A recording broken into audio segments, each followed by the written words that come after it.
Good afternoon. എല്ലാവർക്കും smart Shri അക്കാദമിയുടെ മറ്റൊരു ക്ലാസ്സിലേക്ക് സ്വാഗതം. എൻ്റെ പേര് റഫീഖ് എന്നാണ്. നമ്മളെല്ലാ തവണയും പറയാറുള്ളതാണ്, നമ്മളെല്ലാ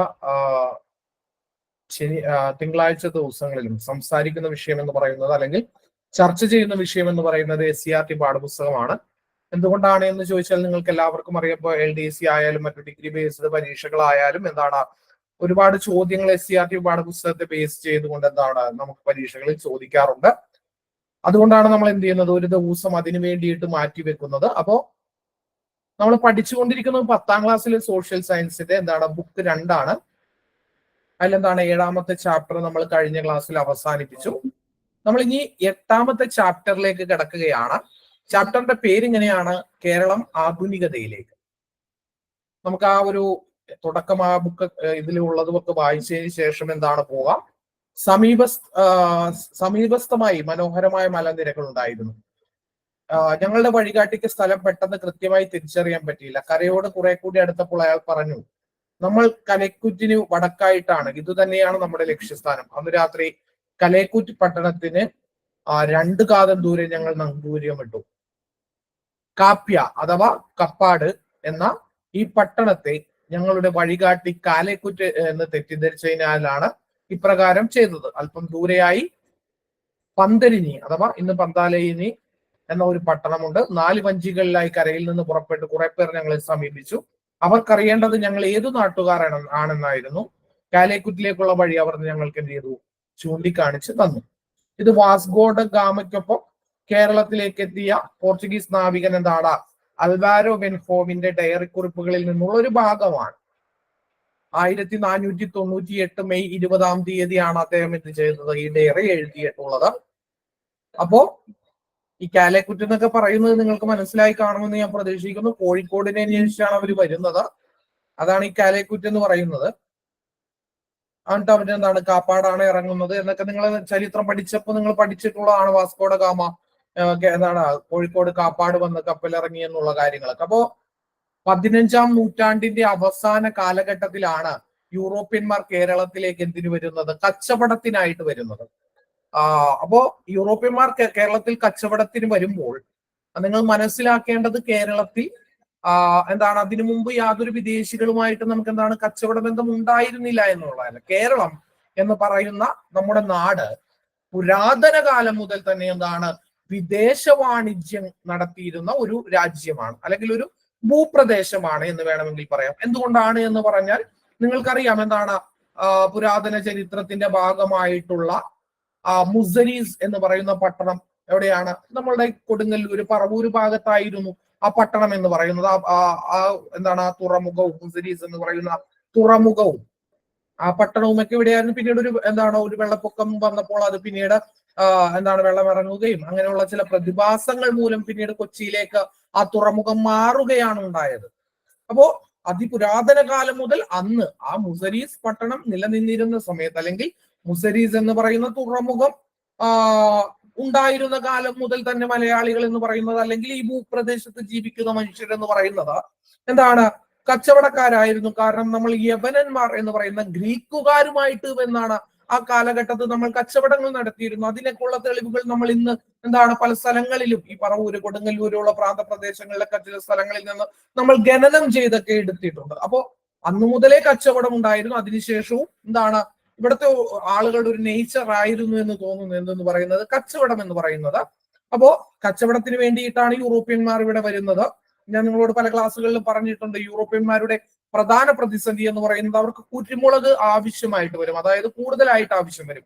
എന്തുകൊണ്ടാണ് അവർക്ക് കുരുമുളക് ആവശ്യം വരുന്നത്? അന്ന് ഫ്രിഡ്ജ് ഇല്ലാത്ത ഒരു കാലഘട്ടത്തിൽ അവർക്ക് മാംസം എന്നുള്ളത് പ്രധാനപ്പെട്ട ഭക്ഷണാഹാരവും, അത് ശൈത്യകാലത്ത് സൂക്ഷിക്കണമെങ്കിൽ ഇതുപോലെയുള്ള കുരുമുളക് പോലെയുള്ള സുഗന്ധ ദ്രവ്യ വസ്തുക്കൾ അവർക്ക് ആവശ്യമായിരുന്നു. അത് തേച്ച് പിടിപ്പിച്ച് ഉണക്കിയാണ് അവർ എന്ത് ചെയ്തിരുന്നത്, മഞ്ഞുകാലത്തേക്ക് വേണ്ടിയിട്ട് ഇറച്ചികളൊക്കെ എന്ത് ചെയ്തിരുന്നത്, സൂക്ഷിച്ചിരുന്നത്. അപ്പോ കുരുമുളക് എന്ന് പറയുന്നത് അവർക്ക് ഏറ്റവും ആവശ്യമായിട്ടുള്ള ഒരു സംഗതിയായിരുന്നു. ഇത് ഇവർക്ക് എത്തിച്ചു കൊടുത്തിരുന്ന ആളുകൾ എന്ന് പറയുന്നത് അറബികളായിരുന്നു. അറബികളുമായിട്ടുള്ള വാണിജ്യത്തിലൂടെയാണ് യൂറോപ്യന്മാർ എന്ത് നേടിയിരുന്നത്, ഈ പറയുന്ന കുരുമുളക് നേടിയിരുന്നത്, അല്ലെങ്കിൽ അതുപോലെയുള്ള സുഗന്ധ വ്യഞ്ജന വസ്തുക്കൾ നേടിയിരുന്നത്. അപ്പോൾ വലിയ വില യൂറോപ്യന്മാർക്ക് എന്ത് ചെയ്യേണ്ടി വന്നു, അറബികൾക്ക് കൊടുക്കേണ്ടതായിട്ട് വന്നു. പിന്നെ ആ കാലഘട്ടത്തിൽ ഉണ്ടായിരുന്ന ചില പ്രശ്നങ്ങൾ, ഇപ്പോ കോൺസ്റ്റാന്റിനേപ്പിൾ തുർക്കികൾ പിടിച്ചടക്കുന്നു, അങ്ങനെയുള്ള പല പ്രശ്നങ്ങളും, അതുപോലെയുള്ള പല പ്രശ്നങ്ങളും കാരണം എന്താണ്, യൂറോപ്യന്മാർക്ക് ഏഷ്യൻ രാജ്യങ്ങളിലേക്ക് കച്ചവടം ചെയ്യുന്നതിനായിട്ട് വലിയ തുകയും കപ്പവും ഒക്കെ കൊടുക്കേണ്ട സാഹചര്യത്തിലാണ് ഇവരെന്താണ് കടൽ മാർഗം ഏഷ്യൻ നഗരങ്ങൾ അല്ലെങ്കിൽ ഈ പറയുന്ന സുഗന്ധ വ്യഞ്ജന ദ്രവ്യങ്ങൾ ഉണ്ടാകുന്ന സ്ഥലങ്ങൾ തേടിപ്പിടിക്കുവാനായിട്ട് ഇറങ്ങി പുറപ്പെടുന്നത്. അങ്ങനെ ഒരുപാട് യൂറോപ്യന്മാർ എന്താണ് ഇറങ്ങി പുറപ്പെട്ടു. അതിലൊരു പ്രഗത്ഭനായിരുന്നു വാസ്കോ ഡ ഗാമ എന്ന് പറയുന്നത്. വാസ്കോ ഡ ഗാമയാണ് ആദ്യമായിട്ട് കേരളത്തിലേക്ക് വരുന്നത്, അല്ലെങ്കിൽ ഇന്ത്യയിൽ വന്ന് കാലുകുത്തുന്ന യൂറോപ്യൻ സഞ്ചാരി എന്ന് പറയുന്നത്. എന്തുകൊണ്ടാണ് നമ്മൾ യൂറോപ്യൻ സഞ്ചാരി എന്ന് എടുത്തു പറയുന്നത്? അതിനു മുമ്പും ഇവിടെ നമ്മൾ കച്ചവടം വിദേശികളുമായിട്ടുണ്ടായിരുന്നു.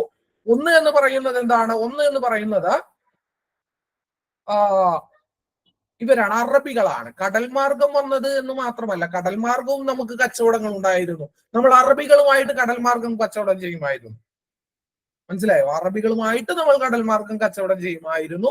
ആദ്യത്തെ കടൽ മാർഗം ഇന്ത്യയിലെത്തിയ ആദ്യത്തെ എന്താണ് യൂറോപ്യനാണ് ആരെന്ന് പറയുന്നത്? വാസ്കോ ഡ ഗാമ എന്ന് പറയുന്നത് ആദ്യത്തെ യൂറോപ്യനാണ്.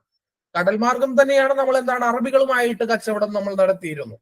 പക്ഷെ എന്താണ് ഈ അറബികൾ മാത്രമല്ല, കരമാർഗം നമ്മൾ ചൈനക്കാരുമായിട്ട് എന്താണ് ആ കാലഘട്ടത്തിൽ തന്നെ ഈ പറയുന്ന കോഴിക്കോടിന് എന്താണ് കച്ചവട ഇടപാടുകൾ ഉണ്ടായിരുന്നു ചൈനക്കാരുമായിട്ട്, പിന്നെ അറബികളുമായിട്ട്. അതിൽ അറബികളായിരുന്നു എന്തെന്ന് പറയുന്നത് ഏറ്റവും പ്രധാനപ്പെട്ട കച്ചവടക്കാരെന്ന് പറയുന്നത്, അല്ലെങ്കിൽ ഏറ്റവും കൂടുതൽ ഇവിടെ കച്ചവടം നടത്തിയിരുന്നത് അറബികളായിരുന്നു. അപ്പോ ഈ വാസ്കോ ഡ ഗാമ എന്ന് പറയുന്ന ആ യൂറോപ്യൻ സഞ്ചാരി ഇന്ത്യയിൽ വരുന്നത് അദ്ദേഹം കച്ചവടത്തിനായിട്ടാണ്. അദ്ദേഹം കാപ്പാട് ഇറങ്ങുന്നു, അദ്ദേഹത്തിന്റെ സാമൂതിരിയുടെ ദൂതന്മാർ അദ്ദേഹത്തെ കൊണ്ടുപോകുന്നു.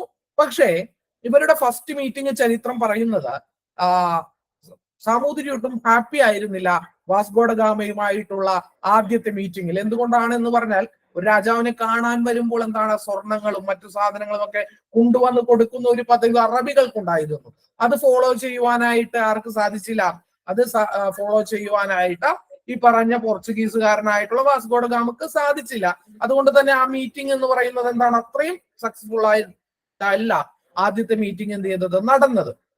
അപ്പോ ഈ അറബികൾക്ക് കോഴിക്കോടുമായിട്ടുണ്ടായിരുന്ന കച്ചവടം എന്നുള്ളത് എന്താണ് ഈ യൂറോപ്യന്മാരെ, അതായത് പോർച്ചുഗീസുകാരെ എന്ത് ചെയ്തു? ചൊടിപ്പിച്ചു. അവർ മനസ്സിലായി ഈ അറബികൾ ഉള്ളപ്പോൾ ഞങ്ങൾക്ക് എന്താണ് ഈ കച്ചവടവുമായി മുന്നോട്ട് പോകാൻ എന്താണ് സാധിക്കുകയില്ല. അതുകൊണ്ട് ഇവർ ആദ്യം ചെയ്തത് ഈ ഷിപ്പ് വഴി വരുന്ന അറബികളുടെ കച്ചവട കപ്പലുകൾ എന്ത് ചെയ്യുക? ഇവർ കൊള്ളക്കാരെ പോലെ ആക്രമിച്ച് കൊള്ളയടിക്കുക.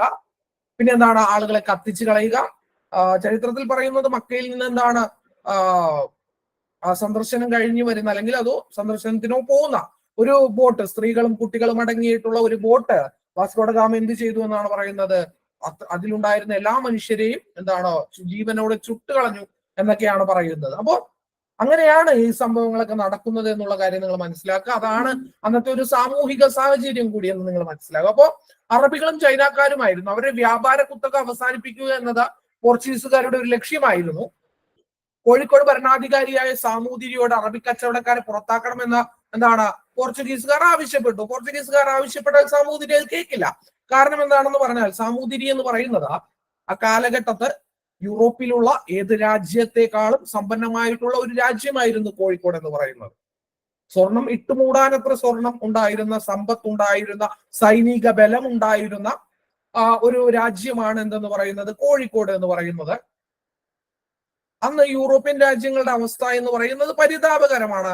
യൂറോപ്പിൽ വേണമെങ്കിൽ എന്താണ് ബ്രിട്ടൻ ഉൾപ്പെടെയുള്ള രാജ്യങ്ങളെ വിലക്കു വാങ്ങുവാനുള്ള ധനശേഷി ഉണ്ടായിരുന്ന ഒരു കൊച്ചു രാജ്യമായിരുന്നു സാമൂതിരി ഭരിച്ചിരുന്ന കോഴിക്കോട് എന്നുള്ളത് നിങ്ങൾ മനസ്സിലാക്കേണ്ടതാണ്. അപ്പൊ എത്രത്തോളം സമ്പന്നമായിരുന്നു ആ രാജ്യം. അത്രയും ചെറിയൊരു രാജ്യം കോഴിക്കോട് എന്ന് പറയുന്നത് ഒരു ചെറിയ രാജ്യമായിരുന്നു അന്ന്. പക്ഷെ ആ ഒരു രാജ്യം യൂറോപ്പിലുള്ള 4, 5, 6 രാജ്യങ്ങളെ വിലക്കു വാങ്ങുവാനുള്ള സ്വത്ത് കയ്യിലുണ്ടായിരുന്ന ഒരു രാജ്യമാണ്. അപ്പൊ സ്വാഭാവികമായിട്ടും പിന്നെന്താണ് നമുക്ക് പറ്റിപ്പോയത്? നമ്മൾ ആധുനികതയെ എന്താണ് കൈപ്പിടിയിൽ ഒതുക്കുവാൻ നമുക്ക് അറിയില്ലായിരുന്നു.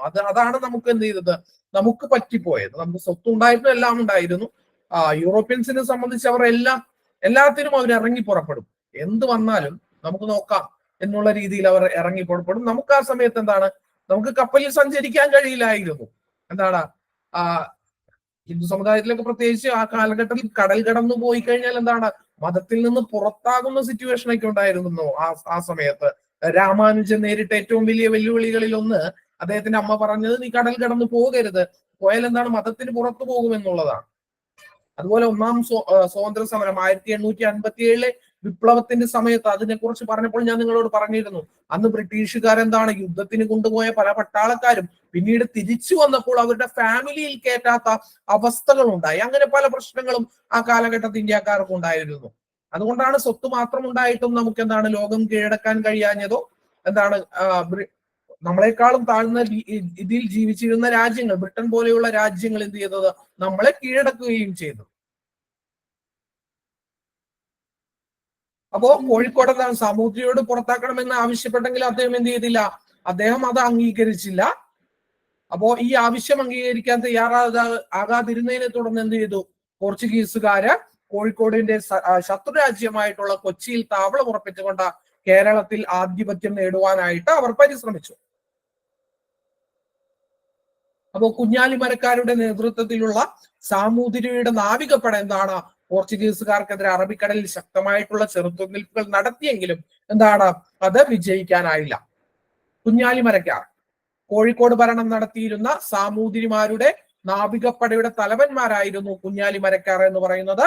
കോഴിക്കോട് ജില്ലയിലെ വടകരക്കടത്തുള്ള പുതുപ്പണത്തെ മരക്കാർ കോട്ടയായിരുന്നു എന്തെന്ന് പറയുന്നത് ഇവരുടെ ആസ്ഥാനം എന്ന് പറയുന്നത്. കോഴിക്കോട് ജില്ലയിലെ വടകരക്കടുത്തുള്ള പുതുപ്പണത്തെ മരക്കാർ കോട്ടയായിരുന്നു ഇവരുടെ ആസ്ഥാനം എന്ന് പറയുന്നത്. ഇവർ 4 പേരുണ്ടായിരുന്നു, കുഞ്ഞാലി ഒന്നാമൻ, രണ്ടാമൻ, മൂന്നാമൻ, നാലാമൻ അങ്ങനെ എന്ന് പറഞ്ഞുകൊണ്ട്.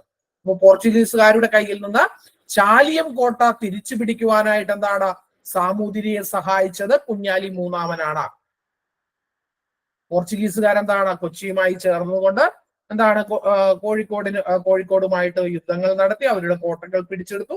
അപ്പോൾ എന്താണ് അവർക്ക് ഇവിടെ ഒരു ഗ്രൗണ്ട് സപ്പോർട്ട് കൂടി കിട്ടുകയാണ്. കൊച്ചി എന്ന് പറയുന്ന രാജ്യത്തിന്റെ ഗ്രൗണ്ട് സപ്പോർട്ട് കിട്ടുന്നു. ഗ്രൗണ്ട് സപ്പോർട്ട് കിട്ടുന്നതോടുകൂടി അവിടെ എന്താണ് കൊച്ചിയിൽ കച്ചവടം നടത്തുവാനായിട്ടുള്ള എന്താണ് അധികാരം എന്ന് പറയുന്നത് പോർച്ചുഗീസുകാർ നേടിയെടുക്കുന്നു. സ്വാഭാവികമായിട്ടും കൊച്ചിയുടെ സഹായത്തോടു കൂടി കൊച്ചിയുടെ ശത്രുരാജ്യമായിട്ടുള്ള കോഴിക്കോടിനെ പല തവണകളിലായിട്ട് പല ഭാഗങ്ങളിലായിട്ട് ഇവരെ ആക്രമിക്കുകയൊക്കെ ചെയ്യുന്നു. അങ്ങനെ ചാലിയം കോട്ടയൊക്കെ പിടിച്ചെടുക്കുന്നു. എന്നാൽ കുഞ്ഞാലിമരക്കാർ മൂന്നാമൻ എന്ത് ചെയ്യുന്നു, സാമൂതിരിക്ക് വേണ്ടി ഈ ചാലിയം കോട്ട എന്നുള്ളത് തിരിച്ചു പിടിക്കുന്നു. അപ്പോൾ ഈ ചാലിയം കോട്ടയിലെ വിജയത്തെ പ്രകീർത്തിച്ചുകൊണ്ട് ഗാസി മുഹമ്മദ് 16-ാം നൂറ്റാണ്ടിൽ എഴുതിയ ഒരു അറബി കാവ്യമാണ് ഹഫ്തുൽ മുബീൻ, വ്യക്തമായ വിജയം എന്നാണ് അതിന്റെ അർത്ഥം എന്ന് പറയുന്നത്. അപ്പോ ഈ ചാലിയം കോട്ട നിങ്ങൾക്കറിയാം പണ്ട് കാലത്ത് നടന്നിരുന്ന പല സംഭവങ്ങളും പാട്ടുകളുടെയും അല്ലെങ്കിൽ എന്താണ് പല നങ്ങേലി എന്ന് പറയുന്ന കഥ അല്ലെങ്കിൽ ആ ഒരു ഇതിനെ നമുക്ക് സയന്റിഫിക് ആയിട്ടുള്ള എവിഡൻസുകൾ ചോദിച്ചാൽ നമുക്ക് തരാൻ കഴിയില്ല. അല്ലെങ്കിൽ അങ്ങനെ ഒരു വ്യക്തി ജീവിച്ചിരുന്നു എന്ന് ചോദിച്ചു കഴിഞ്ഞാൽ എന്താണ് നമുക്ക് പറയാൻ ഇന്ന് എന്തില്ല, അവർക്ക് എന്താണ് ഒരു എവിഡൻസുകളില്ല. അപ്പൊ മഹാത്മാഗാന്ധി ജീവിച്ചിരുന്നു എന്ന് പറഞ്ഞാൽ നമുക്ക് പറയാൻ എവിഡൻസുകളുണ്ട്. പക്ഷെ ഈ നങ്ങേലിയുടെയൊക്കെ കഥകൾ അല്ലെങ്കിൽ അങ്ങനെയുള്ള കഥകളെല്ലാം നമ്മൾ കേട്ടിട്ടുള്ളത് എന്താണ്, പണ്ട് ആളുകൾ പാടി നടന്നിരുന്ന, അതുകൊണ്ടാണ് ഈ ഫോക്ലോർ എന്ന് പറയുന്നത്, അതായത് നാടൻ പാട്ടുകളൊക്കെ എന്തെന്ന് പറയുന്നത് അതൊക്കെ ഈ ചരിത്രവുമായിട്ട് അതിൽ ചരിത്രത്തെ അന്വേഷിക്കുന്ന ആളുകളൊക്കെ ഉണ്ട്. കാരണം അതിലും എന്താണ് ഇങ്ങനെയുള്ള ചരിത്രത്തിന്റെ അംശങ്ങളുണ്ട്. പക്ഷെ എന്താണ് ഈ കഥകളൊക്കെ ഈ പാട്ടുകളിലൂടെയൊക്കെ അവതരിപ്പിക്കുമ്പോൾ ഉള്ള പ്രത്യേകത പൊടിപ്പും തൊങ്ങലും ഒക്കെ വെച്ചുകൊണ്ടായിരിക്കും ഇത് എന്ത് ചെയ്യുക, അവതരിപ്പിക്കപ്പെടുക എന്നുള്ള ഒരു പ്രശ്നമുണ്ട്. പക്ഷെ എങ്കിലും എന്താണ് ചില കഥകളൊക്കെ എന്താണ് നമുക്ക് ഹിസ്റ്ററി രേഖകളിൽ കിട്ടില്ല. രാജാക്കന്മാരുടേതല്ലാത്ത കഥകൾ അല്ലെങ്കിൽ ചരിത്രം സൃഷ്ടിച്ച പലരുടെയും കഥകൾ എന്താണ് നമുക്ക് കിട്ടുന്നത് ഇത്തരത്തിലുള്ള നാടൻ പാട്ടുകളിലൂടെ, അവരുടെ തലമുറകൾ അടുത്ത തലമുറക്ക് പറഞ്ഞു കൊടുക്കാൻ ഉണ്ടാക്കിയ കവിതകളിലൂടെ പാട്ടുകളിലൂടെയൊക്കെയാണ് എന്ത് ചെയ്യുക നമുക്ക് കിട്ടുന്നത്. അപ്പോ അതുപോലെ തന്നെ എന്താണ് ഇത്തരത്തിലുള്ള ഒരു വിജയം കുഞ്ഞാലിമരക്കാർ മൂന്നാമൻ നേടിയപ്പോൾ അതിനെ പ്രകീർത്തിച്ചുകൊണ്ട് എന്താണ് ഗാസി മുഹമ്മദ് എഴുതിയ ഒരു ഒരു കാവ്യമാണ് എന്തെന്ന് പറയുന്നത് ഹഫ്തുൽ മുബീൻ എന്ന് പറയുന്നത്. ഹഫ്തുൽ മുബീൻ എഴുതിയത് ഗാസി മുഹമ്മദ്. ആ ഹഫ്തുൽ മുബീൻ എന്ന് പറയുന്നതിന്റെ അർത്ഥം എന്ന് പറയുന്നത് വ്യക്തമായിട്ടുള്ള വിജയം എന്നുള്ളതാണ്. ഇസ്ലാം മതത്തിനും ഹിന്ദു ധർമ്മത്തിനും വേണ്ടി ഒരു പോലെ പോരാടിയിടും ഹിന്ദുവായുള്ളൊരു രാജാവിനെ കണ്ടുപഠിക്കിൻ സുൽത്താൻമാരെ എന്നുള്ളത് ആ കവിതയിലെ ഒരു ഭാഗമാണ്. നോക്കുക, 16-ാം നൂറ്റാണ്ടിൽ എഴുതപ്പെട്ടിട്ടുള്ള ഒരു കവിതയിലെ ഒരു ഭാഗം ഇങ്ങനെയാണ്. അതായത് ഇസ്ലാം മതത്തിനും ഹിന്ദുധർമ്മത്തിനും വേണ്ടി പോരാടുന്ന ആരെക്കുറിച്ചാണ്? സാമൂതിരിയെ കുറിച്ച് ഈ ഹഫ്തുൽ മുബീനിൽ ഗാസി മുഹമ്മദ് പറയാണ്. അതായത് ഇസ്ലാം മതത്തിനും ഹിന്ദുധർമ്മത്തിനും വേണ്ടി എന്താണ് പോരാടുന്ന ഒരു ഹിന്ദുവായുള്ള ഒരു രാജാവിനെ ഇവിടെയുള്ള മുസ്ലിം സുൽത്താൻമാർ അല്ലെങ്കിൽ എന്താണ് പുറത്തൊക്കെയുള്ള മുസ്ലിം സുൽത്താൻമാർ എന്ത് ചെയ്യണം? കണ്ടു പഠിക്കുവാനാണ് എന്തെന്ന് പറയുന്നത് ഹഫ്തുൽ മുബീനിലൂടെ ഗാസി മുഹമ്മദ് പറയുന്നത്. അപ്പോ ഇതിൽ നിന്ന് നമുക്ക് എന്ത് മനസ്സിലാക്കാം? ഇതിൽ നിന്ന് നമ്മൾ മനസ്സിലാക്കേണ്ടത് 16-ാം നൂറ്റാണ്ടിൽ കേരളത്തിലെ ഹിന്ദുക്കളും മുസ്ലിങ്ങളും എന്താണ് വളരെ സാഹോദര്യത്തോടെ ജീവിച്ചിരുന്നു എന്നുള്ളത് നിങ്ങൾ മനസ്സിലാക്കേണ്ട ഒരു സംഗതിയാണ്. കണ്ടുപഠിക്കും സുൽത്താൻമാരെ. അപ്പോ എന്ന വരികൾ ആ കാലത്ത് എന്താണ് സാമുദായിക സൗഹാർദ്ദത്തെയാണ് സൂചിപ്പിക്കുന്നത്. ഇന്ന് നമ്മൾ എവിടെ എത്തി നിൽക്കുന്നു? 16-ാം നൂറ്റാണ്ടിൽ നിന്ന് എന്താണ് 20-ാം നൂറ്റാണ്ടിൽ എത്തുമ്പോൾ നമ്മൾ എവിടെ എത്തി നിൽക്കുന്നു എന്നുള്ളത് കൂടി സ്വയം നമ്മൾ വിലയിരുത്തേണ്ടതാണ്. അപ്പോ അതാണ് കുഞ്ഞാലി മരക്കാർമാരുടെ കഥ എന്ന് പറയുന്നത്. അപ്പോ അതിൽ പ്രധാനം ചാലിയൻ കോട്ട പിടിക്കാൻ സഹായിച്ചത് കുഞ്ഞാലി മൂന്നാമനാണ്. എന്താണ് ഹഫ്തുൽ മുബീൻ എന്ന് പറയുന്ന എന്താണ് കാവ്യം എഴുതിയത് ഗാസി മുഹമ്മദാണ്. അത്രയുമാണ് നമുക്ക് അവിടെ എന്താണ് പ്രധാനപ്പെട്ട പോയിന്റുകളായിട്ടുള്ളത്. അപ്പോ പോർച്ചുഗീസുകാർ മാത്രമല്ല കേരളം പിടിക്കുവാനായിട്ട് പിന്നെ എന്താണ് വഴി കണ്ടെത്തിയതോടുകൂടി പല യൂറോപ്യന്മാരും എന്താണ് ഇന്ത്യ തേടി പുറപ്പെട്ട് വന്നു തുടങ്ങി. അപ്പോ പോർച്ചുഗീസുകാരെ കൂടാതെ ഡച്ചുകാരും ഇംഗ്ലീഷുകാരും ഫ്രഞ്ചുകാരും എന്താണ് വ്യാപാര കുത്തകകൾ നേടുന്നതിനായിട്ട് എന്താണ് പരസ്പരം മത്സരിക്കുവാനായിട്ട് തുടങ്ങി. കുരുമുളകിന് വേണ്ടിയായിരുന്നു ഈ മത്സരം. ഞാൻ പറഞ്ഞു എന്തുകൊണ്ടാണ് കുരുമുളക് എന്ന് പറയുന്നത് വളരെ ഇമ്പോർട്ടന്റ് ആയിട്ടുള്ള ഒരു ഘടകമായി മാറുന്നത് എന്ന് ചോദിച്ചാൽ അതിന്റെ കാരണമാണ് ഞാൻ ആദ്യം പറഞ്ഞത്. എന്താണ് തണുപ്പ് കാലത്ത് മീറ്റ് സൂക്ഷിക്കുവാനായിട്ട് അന്നുണ്ടായിരുന്ന ഏക മാർഗം എന്താണ് കുരുമുളക് തേച്ച് ഇറച്ചി ഉണക്കുക എന്നുള്ളതായിരുന്നു. അതുകൊണ്ട് തന്നെ എന്താണ് ഒരുപാട് കുരുമുളകിന്റെ ആവശ്യകത യൂറോപ്പിന് ഉണ്ടായിരുന്നു. അപ്പോ കുരുമുളകിന് വേണ്ടിയായിരുന്നു ആ നടന്ന മത്സരങ്ങളെല്ലാം. 1663 ഡച്ചുകാരെന്ത് ചെയ്തു? ഡച്ചുകാര് പോർച്ചുഗീസുകാരെ കേരളത്തിൽ നിന്ന് തുരത്തി. അപ്പൊ ഡച്ചുകാരും പോർച്ചുഗീസുകാരും തമ്മിൽ, ഡച്ച് എന്ന് പറയുന്നത് ഡെൻമാർക്കുകാരെയാണ്, ഡച്ചുകാരും പോർച്ചുഗീസുകാരും തമ്മിൽ എന്താണ് കേരളത്തിന്റെ അധികാരത്തിന് വേണ്ടി, കേരളത്തിന്റെ അധികാരം എന്ന് ഉദ്ദേശിക്കുന്നത് കച്ചവടം ചെയ്യുന്നതിനുള്ള അധികാരത്തിന് വേണ്ടി പരസ്പരം എന്താണ് പോരാട്ടങ്ങൾ ഉണ്ടാവുകയും ഈ പറയുന്ന ഡച്ചുകാർ എന്ത് ചെയ്തു? പോർച്ചുഗീസുകാരെ കേരളത്തിന്റെ മണ്ണിൽ നിന്ന് എന്ത് ചെയ്തു? തുരത്തി ഓടിച്ചു. അങ്ങനെയാണ് ഇവരെന്ത് ചെയ്യുന്നത്? ഗോവയിൽ പോകുന്നതും ഗോവ ആസ്ഥാനമായിട്ട് അവരുടെ പ്രവർത്തനങ്ങൾക്ക് എന്ത് ചെയ്യുന്നത്? നേതൃത്വം കൊടുക്കുകയൊക്കെ ചെയ്യുന്നത്. എന്നാൽ ബ്രിട്ടീഷുകാരുടെ സഹായത്തോടു കൂടി തിരുവിതാംകൂറിലെ ഭരണാധികാരിയായിട്ടുള്ള മാർത്താണ്ഡവർമ്മ 1741 കുളച്ചിൽ യുദ്ധത്തിൽ എന്ത് ചെയ്തു? ഡച്ചുകാരെ പരാജയപ്പെടുത്തി. 1741 കുളച്ചിൽ യുദ്ധം നടക്കുന്നത്. ആരൊക്കെ തമ്മിലായിരുന്നു? തിരുവിതാംകൂർ സൈന്യവും പിന്നെ ആരാണ്? ഡച്ചുകാരും തമ്മിലാണ് കുളച്ചിലിൽ വെച്ച് എന്ത് നടക്കുന്നത്? യുദ്ധം നടക്കുന്നത്. കേരളത്തിൽ അല്ലെങ്കിൽ ഇന്ത്യയിൽ ഡച്ചു ഭരണം അവസാനിപ്പിച്ച യുദ്ധം ഏതാണ് എന്ന് ചോദിച്ചാൽ അതിന്റെ ഉത്തരം കുളച്ചിൽ യുദ്ധമാണ്. 1741 കുളച്ചിലിൽ വെച്ച് യുദ്ധം നടക്കുന്നത്. മാർത്താണ്ഡവർമ്മയുടെ സൈന്യം എന്ത് ചെയ്യുന്നു? ഡച്ച് സൈനികരെ എന്ത് ചെയ്യുന്നു? തോൽപ്പിക്കുന്നു. മാർത്താണ്ഡവർമ്മയുടെ സൈന്യം ഒറ്റക്കായിരുന്നില്ല. അദ്ദേഹത്തിന് ആരുടെ സഹായം കിട്ടിയിരുന്നു? അദ്ദേഹത്തിന് ബ്രിട്ടീഷ് ഗവൺമെന്റിന്റെ അല്ലെങ്കിൽ എന്താണ് ബ്രിട്ടീഷുകാരുടെ സഹായം അന്ന് കിട്ടിയിരുന്നു. ബ്രിട്ടീഷുകാരും സഹായിക്കുന്നത് വെറുതെ ഒന്നുമല്ല, അവരുടെ ലക്ഷ്യവും എന്താണ്? ആത്യന്തികമായിട്ട് കച്ചവടത്തിനുള്ള അധികാരം നേടിയെടുക്കുക എന്നുള്ളത് തന്നെയാണ്. അതുകൊണ്ട് അവരെന്ത് ചെയ്തു? അവർ മാർത്താണ്ഡവർമ്മയെ സഹായിക്കുകയും ആ യുദ്ധത്തിൽ വെച്ച് എന്താണ് ക്യാപ്റ്റൻ ഡിലനോയി, നിങ്ങൾ കേട്ടിട്ടുണ്ടാവും, ക്യാപ്റ്റൻ ഡിലനോയി എന്ത് ചെയ്യുന്നു?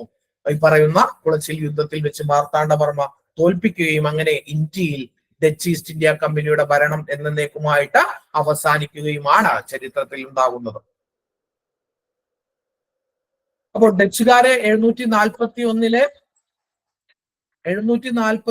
യുദ്ധത്തിൽ എന്താണ് ഡച്ചുകാരെ പരാജയപ്പെടുത്തിയോടുകൂടി എന്താണ് ഡച്ചുകാർക്ക് ഈ നാട് വിട്ടു പോകേണ്ടി വന്നു. അതെ, വലിയ കപ്പിത്താൻ എന്ന് പറയുന്ന ക്യാപ്റ്റൻ ഡിലനോയ്. ഡിലനോയ് അതിനുശേഷം വളരെ രസകരമായിട്ടുള്ള സംഭവം എന്താണെന്ന് പറഞ്ഞാൽ ഈ ഡച്ചുകാരെ മാർത്താണ്ഡവർമ്മ തോൽപ്പിക്കുന്നു. ഡിലനോയിയാണ് തോൽപ്പിക്കുന്നത്. ഡിലനോയ് മാർത്താണ്ഡവർമ്മയുടെ മുന്നിൽ കീഴടങ്ങുന്നു. അതിനുശേഷം തിരുവിതാംകൂറിന്റെ നേവൽ ഇതിനെ എന്താണ് ഈ പറയുന്ന ഡിലനോയി ആണ് പിന്നെ അതിന്റെ നേതൃത്വം ഏറ്റെടുക്കുന്നതൊക്കെ. അങ്ങനെയുള്ള സംഭവങ്ങളൊക്കെ പിന്നീട് നടക്കുന്നുണ്ട്. അപ്പോ ഡച്ചുകാർ വിട്ടുപോയി.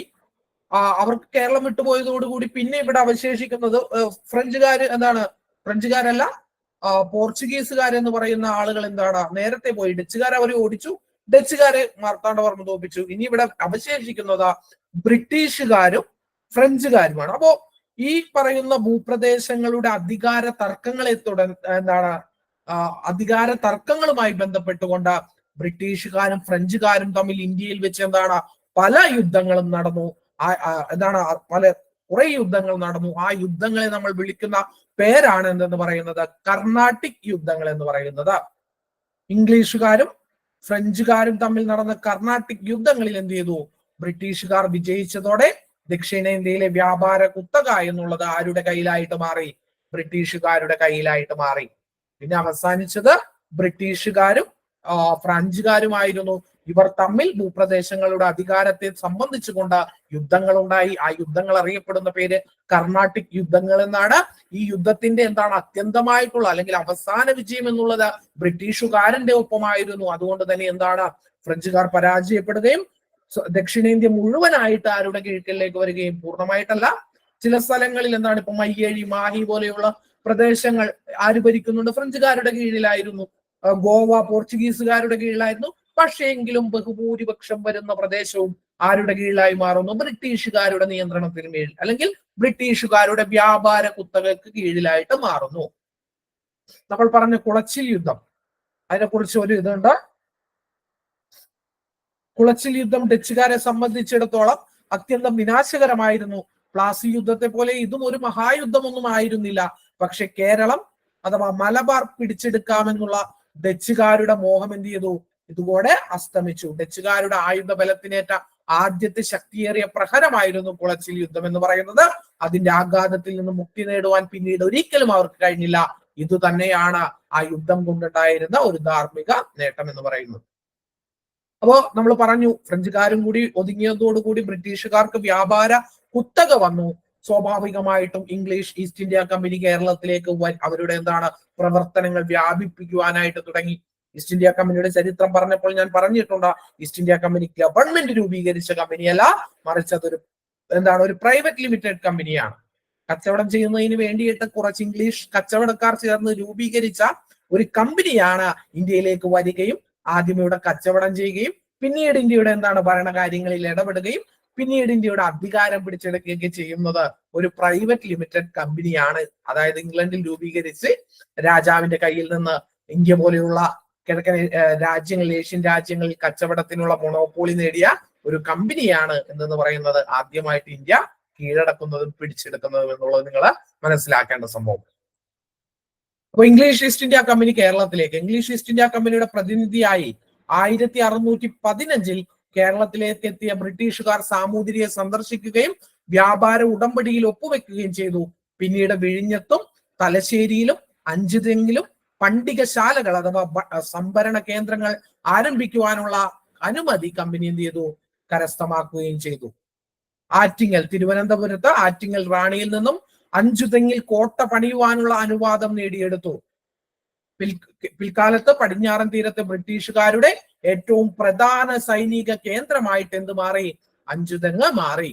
അഞ്ചുതെങ്ങിനെ ബ്രിട്ടീഷ് സൈനിക കേന്ദ്രമാക്കിയതിൽ നാട്ടുകാർക്ക് ശക്തമായിട്ടുള്ള പ്രതിഷേധമുണ്ടായിരുന്നു. അതുകൊണ്ട് തന്നെ ഈ സൈനിക കേന്ദ്രത്തിനെതിരായിട്ട് അവിടുത്തെ ചില നാട്ടുകാർ ആളുകൾ പ്രതികരിക്കുവാനും ഒക്കെ തുടങ്ങി. ഇതിന്റെ കാരണം എന്ന് പറയുന്നത് മറ്റൊരു രസകരമായ സംഗതിയാണ്. അതായത് ഈ നികുതി പിരിക്കാനായിട്ട് അധികാരമുണ്ടായിരുന്ന ചില പ്രമുഖന്മാരായിട്ടുള്ള നമ്മുടെ നാട്ടിലെ ആളുകൾ അവർക്ക് നികുതി പിരിക്കുന്നതിൽ നിന്നും അല്ലെങ്കിൽ മറ്റു കാര്യങ്ങളിലൊക്കെ ഉള്ള അവകാശങ്ങൾ പയ്യെ പയ്യെ നഷ്ടപ്പെടാൻ തുടങ്ങി.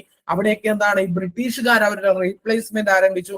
അതിൽ ക്ഷുഭിതരായിട്ടുള്ള ചില ആളുകളാണ് ഈ ആറ്റിങ്ങൽ കലാപം എന്ന് പറയുന്ന കലാപം നയിക്കുന്നത്. അപ്പോ 1721 ആറ്റിങ്ങൽ റാണിക്ക് സമ്മാനവുമായി പോവുകയായിരുന്ന 150ഓളം പേരുള്ള ഇംഗ്ലീഷ് സംഘത്തെ എന്ത് ചെയ്തു? നാട്ടുകാർ വധിച്ചു. ഇത് ആറ്റിങ്ങൽ കലാപം എന്ന പേരിലാണ് അറിയപ്പെടുന്നത്. ഇതാണ് ആറ്റിങ്ങൽ കലാപം എന്ന് പറയുന്നത്. ആറ്റിങ്ങൽ റാണി ഇവര് സമ്മാനങ്ങളൊക്കെ കൊടുത്ത് സുഖിപ്പിച്ചിട്ടാണ് കച്ചവടത്തിനുള്ള അധികാരം ഈസ്റ്റ് ഇന്ത്യ കമ്പനി നേടുന്നത്. അപ്പോൾ സ്വാഭാവികമായിട്ടും ആദ്യം ആ ജോലി ചെയ്തിരുന്ന അല്ലെങ്കിൽ അവിടെ നികുതി പിരിവും മറ്റുള്ള കാര്യങ്ങളൊക്കെ ചെയ്തിരുന്ന ആളുകൾക്ക് ബ്രിട്ടീഷുകാരോട് അതൃപ്തി ഉണ്ടായി. സ്വാഭാവികമായിട്ടും 150ഓളം വരുന്ന പട്ടാളക്കാർ ആറ്റിങ്ങൽ റാണിക്ക് എന്താണ് സമ്മാനങ്ങളുമായി പോവുകയായിരുന്നു. അവരെ എന്ത് ചെയ്തു? ആക്രമിക്കുകയും വധിക്കുകയും ചെയ്തു. ഇതിനെയാണ് നമ്മൾ ചരിത്രത്തിൽ ആറ്റിങ്ങൽ കലാപം എന്ന് പറയുന്നത്. ഇതിന്റെ പ്രത്യേകത എന്താണെന്ന് ചോദിച്ചാൽ ബ്രിട്ടീഷുകാർക്കെതിരെ കേരളത്തിൽ നടന്ന ആദ്യത്തെ സംഘടിത കലാപമാണ് എന്തെന്ന് പറയുന്നത് 1721 നടന്ന ആറ്റിങ്ങൽ കലാപം എന്ന് പറയുന്നത്. എന്താണ്? കേരളത്തിൽ ബ്രിട്ടീഷുകാർക്കെതിരെ നടന്ന ആദ്യത്തെ സംഘടിത കലാപം ഏതാണ് എന്ന് ചോദിച്ചാൽ അതിന്റെ ഉത്തരം എന്താണ്? അതിന്റെ ഉത്തരമാണ് 1721 നടന്ന ആറ്റിങ്ങൽ കലാപം എന്ന് പറയുന്നത്. ബ്രിട്ടീഷുകാർക്കെതിരെ കേരളത്തിൽ നടന്ന ആദ്യത്തെ സംഘടിത കലാപമായിട്ടാണ് എന്തിനെ കണക്കാക്കുന്നത്? ആറ്റിങ്ങൽ കലാപത്തെ കണക്കാക്കുന്നത്.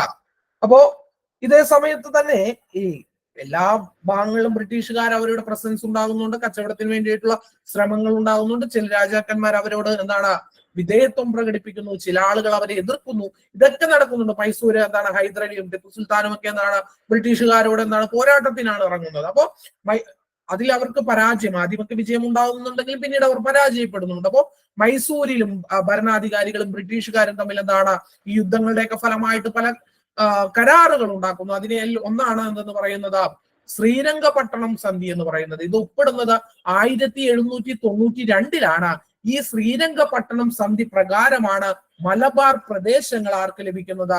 ബ്രിട്ടീഷുകാർക്ക് ലഭിക്കുന്നത്. അത് നിങ്ങൾ മനസ്സിലാക്കണം. അതായത് മൈസൂരിലെ ഭരണാധികാരികളും ബ്രിട്ടീഷുകാരും തമ്മിൽ എന്താണ് 1792 എന്താണ് ഒരു കരാറിൽ ഒപ്പിട്ടിരുന്നു. ശ്രീരംഗപട്ടണം സന്ധി എന്നാണ് ഇതിനെ പറയുന്നത്. അപ്പോ ഈ ശ്രീരംഗപട്ടണം സന്ധി പ്രകാരം എന്ത് ചെയ്തു? ബ്രിട്ടീഷുകാർക്ക് 1792 എന്ത് ലഭിക്കുന്നു? മലബാർ എന്ന് പറയുന്ന ഭൂപ്രദേശം ലഭിക്കുന്നു. അപ്പൊ മലബാർ ബ്രിട്ടീഷുകാരുടെ കീഴിലായിട്ട് മാറി.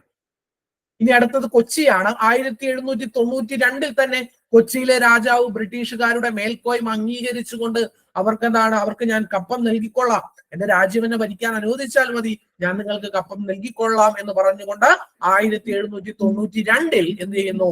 1792 കൊച്ചി രാജാവ് എന്ത് ചെയ്യുന്നു? ബ്രിട്ടീഷ് മേൽക്കോയ്മ അംഗീകരിക്കുന്നു. പിന്നെ അടുത്ത ഒരു പ്രധാനപ്പെട്ട കേരളത്തിൽ ഒരു പ്രധാനപ്പെട്ട ഭൂവിഭാഗം എന്ന് പറയുന്നത് തിരുവിതാംകൂറാണ്. നിങ്ങൾക്കറിയാം തിരുവിതാംകൂർ, കൊച്ചി, മലബാർ, ഇതാണ് കേരളത്തിന്റെ ഒരു ഡെമോഗ്രഫി എന്ന് പറയുന്നത്. അപ്പോ മലബാർ എന്താണ്? മലബാർ കീഴടങ്ങി. മലബാർ എന്താണ്? മലബാർ കീഴടങ്ങി. ഇനി ഉള്ളത് കൊച്ചി എന്ന് പറയുന്നത് രാജാവും എന്താണ് വിധേയനായിട്ട് നിൽക്കാമെന്ന് പറഞ്ഞു. അടുത്ത് ബാക്കിയുള്ളത് തിരുവിതാംകൂറാണ്. തിരുവിതാംകൂർ 1795 ഉടമ്പടി പ്രകാരം എന്താണ്? തിരുവിതാംകൂറും ബ്രിട്ടീഷ് ഗവൺമെന്റിന്റെ മേൽക്കോയ്മ അംഗീകരിക്കുകയും എന്താണ് അവർക്ക് എന്താണ് പകരമായിട്ട് ഞങ്ങൾ നിങ്ങളുടെ മേൽക്കോയ്മയൊക്കെ അംഗീകരിച്ചു കൊള്ളാം, പകരം നിങ്ങൾ എന്ത് ചെയ്താൽ മതി? പകരം നിങ്ങൾ തിരുവിതാംകൂറിനെ സംരക്ഷിച്ചാൽ മാത്രം മതി എന്നുള്ള എന്താണ് ഒരു ഉറപ്പിന്മേൽ എന്ത് ചെയ്യുന്നു? ബ്രിട്ടീഷ് മേൽക്കോയ്മ അംഗീകരിക്കുകയാണ്. അങ്ങനെ എന്താണ് തിരുവിതാംകൂറും കൂടി ബ്രിട്ടീഷ് മേൽക്കോയ്മ അംഗീകരിക്കുന്നതോട് കൂടി പൂർണ്ണമായിട്ടും കേരളം മുഴുവനായിട്ട് ബ്രിട്ടീഷ് ആധിപത്യത്തിന് കീഴിലായിട്ട് മാറുകയാണ് പിന്നീട് ചരിത്രത്തിൽ ഉണ്ടാകുന്നത്. നോക്കുക, 1795 ഉടമ്പടി പ്രകാരം തിരുവിതാംകൂർ ബ്രിട്ടീഷ് മേൽക്കോയ്മ അംഗീകരിച്ചു. പകരമായി ശത്രുക്കളിൽ നിന്ന് സംരക്ഷണം നൽകണം അവർക്ക് ബ്രിട്ടീഷുകാർ എന്ത് ചെയ്തു? വാഗ്ദാനം ചെയ്തു.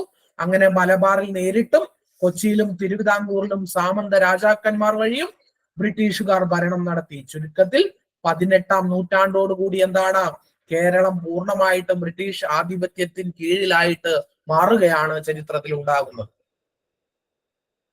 ഇതുപോലെ നമ്മളുടെ രാജാക്കന്മാരൊക്കെ എന്താണ് ആധിപത്യം അംഗീകരിച്ചുകൊണ്ട് നിലനിന്നപ്പോഴും ചില എതിർസ്വരങ്ങൾ ഉണ്ടായി. അതിന് പല കാരണങ്ങൾ ഉണ്ടാകും. ഇന്ന് പറയുന്നത് പോലെ ഇന്ത്യ എന്നുള്ള വികാരമൊന്നുമല്ല അവരെ അന്ന് നയിക്കുന്നത് എന്നുള്ള കാര്യം നിങ്ങൾ മനസ്സിലാക്കുക. ഇന്ത്യ എന്ന് പറയുന്ന വികാരമൊക്കെ അതിനുശേഷമാണ് ഉണ്ടാകുന്നത്. പക്ഷെ അവരുടെ നാട്ടിൽ എന്താണ്, നമ്മുടെ നാട്ടിൽ പറയില്ലേ വരുത്തൻ വന്ന് കളിക്കുന്നു, ആ ഒരു സിസ്റ്റമാണ് അവിടെ വർക്ക് ചെയ്യുന്നത്. വരുത്തന്മാർ അവരെന്ത് ചെയ്യുന്നു? അവർ നമ്മളെ ഭരിക്കാൻ ശ്രമിക്കുന്നു, നമ്മളുടെ കച്ചവടങ്ങൾ എന്ത് ചെയ്യുന്നു? പിടിച്ചടക്കുന്നു. അപ്പൊ എന്താണ്? അവരെ എതിർക്കണം. ഇതാണ് അന്ന് വർക്ക് ചെയ്യുന്ന സൈക്കോളജി എന്ന് പറയുന്നത്. എന്താണ് ഇന്ത്യ എന്ന് പറയുന്ന വലിയ വികാരമൊന്നും ആ കാലഘട്ടത്തിൽ ഇല്ല എന്നുള്ളത് കൂടി നിങ്ങൾ മനസ്സിലാക്കണം. വേലുത്തമ്പിയുടെ കുണ്ടറ വിളംബരത്തിൽ നിന്ന് അന്യരുടെ രാജ്യങ്ങൾ വഞ്ചന കൊണ്ട് കൈയടക്കുന്നത് അവരുടെ വംശത്തിന്റെ പാരമ്പര്യമാണ്.